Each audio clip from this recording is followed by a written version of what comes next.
अस्सलाम वालेकुम नाज़रीन, सिटी 40 न्यूज़ के साथ मैं हूँ राना शहबाज अख्तर और आप देख रहे हैं प्रोग्राम एक दिन राना शहबाज के साथ। आज का हमारा प्रोग्राम एक इंतहाई अफसोसनाक वाक़े के मुतल्लिक है।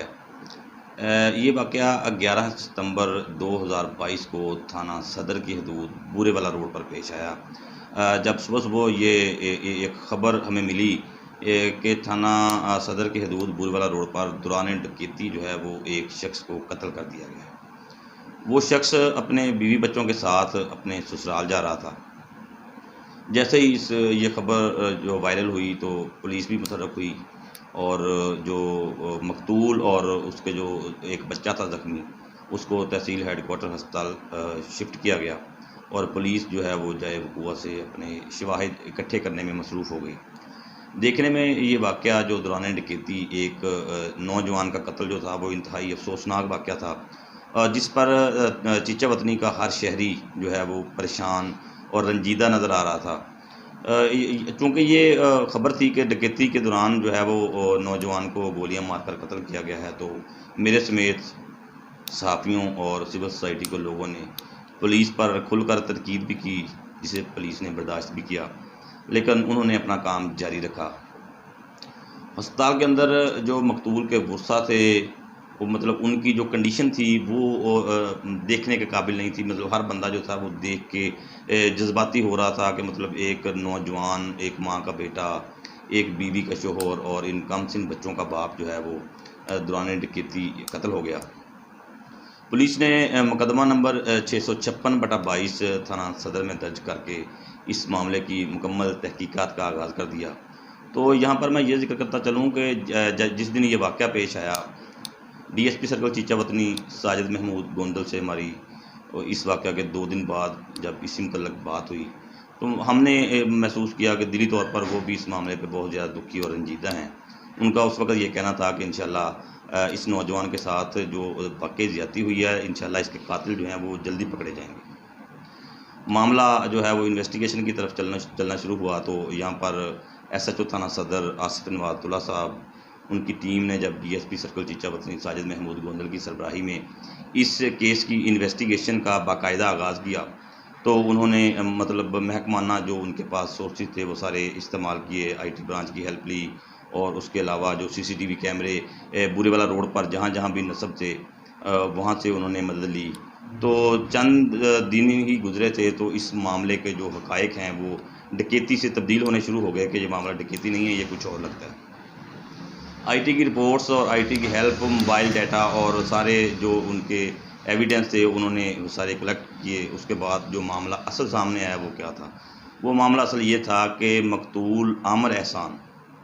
ये को अपना कारोबार करता था, कमालिया का रहायशी था। डारांवाले में इसकी शादी हुई थी और ये उस दिन जो है वो अपने बीवी और बच्चों के साथ जो है वो बाइक पर, मोटरसाइकिल पर वहाँ जा रहा था। तो इसका जो एक छोटा भाई है मकतूल जो आमिर एहसान था, उसका एक छोटा भाई है अज़र। अज़र के इस मकतूल की जो बीवी थी सोनिया, उसके साथ उसके नाजायज़ मरासिम थे और उन दोनों ने मिलकर ये प्लान बनाया कि अगर हम आमिर एहसान को रास्ते से हटा दें, तो एक तो हमें फ़ायदा ये होगा कि हम शादी कर लेंगे और दूसरा जो है उसका जो चलता हुआ रनिंग बिज़नेस वो है, वो ये अज़र नामी जो मुल्ज़िम है इसके अंदर, मकतूल का सगा भाई, उसने कहा कि मैं अपने हैंड ओवर कर लूँगा। दोनों की प्लानिंग तकरीबन 2 माह से चल रही थी, लेकिन मतलब उनका कोई ऐसा मौका जो था उनके हाथ ना लगा जिससे वो कार्रवाई कर सकें। तो 11 सितंबर को उन्होंने ये वाक़या किया। इसके अंदर मकतूल का भाई जो अज़र है उसने किराए के कातिल हायर किए, उनको कुछ पैसे दिए अपने भाई को मारने के लिए। तो वो लोग कमालिया से जिस दिन ये मकतूल जो आमिर एहसान है अपने ससुराल जाने के लिए अपने बीवी और बच्चों के हमराह वहाँ से निकला, तो कातिलों ने वहाँ से उनका पीछा शुरू कर दिया और बूरेवाला रोड पर उन्होंने जो है मौके की तलाश में थे, जहाँ पर उनको जगह सेफ नज़र आई, वहाँ पर रुक के उन्होंने मकतूल को गोलियां मारी और उसकी बीवी की तरफ से इस मामले को डकैती का रंग दिया गया। वाक़े के दौरान जो मकतूल आमिर एहसान है, उसका एक बच्चा जो आप ये फुटेज में देख रहे हैं, इसको भी एक फायर लगा। मतलब जायदाद का मामला तो हम सुनते थे, ये मामला जहाँ पर थोड़ा सा अजीबो-गरीब हुआ कि उन्होंने कारोबार के लालच में और अपनी हवस को अंजाम पाने के लिए एक सगे हकीकी भाई ने अपने भाई की जो है वो जान की परवाह ना की और कोई भी खून खून का जो रिश्ता होता है वो मतलब ये एक बहुत बड़ा काम है जो उन्होंने एक प्लानिंग की कि अपने सगे भाई को रास्ते से हटाने का किया। और ये फुटेज में जो आप देख रहे हैं ये उस मकतूल की बीवी जो सोनिया है, ये उसकी बीवी ये सारी प्लानिंग में उसके साथ थी। तो बच्चे के गोली लगी है, माँ का दिल ज़रा नहीं कंपा, उसका शोहर उसकी आंखों के सामने जो है वो कत्ल कर दिया गया और वो मतलब बड़ी ढिठाई के साथ इस मामले को कवर करने की कोशिश कर रही है। तो पुलिस ने जो है वो कार्रवाई करते हुए जब तफ्तीश फाइनल हुई तो उन्होंने इस जो मकतूल का भाई, ये फुटेज में आप देख रहे हैं हथकड़ी लगा मुलज़म इसको, और जो किराए के कातिल हायर किए थे उनमें से एक को गिरफ़्तार कर लिया और मकतूल की बीवी जो सोनिया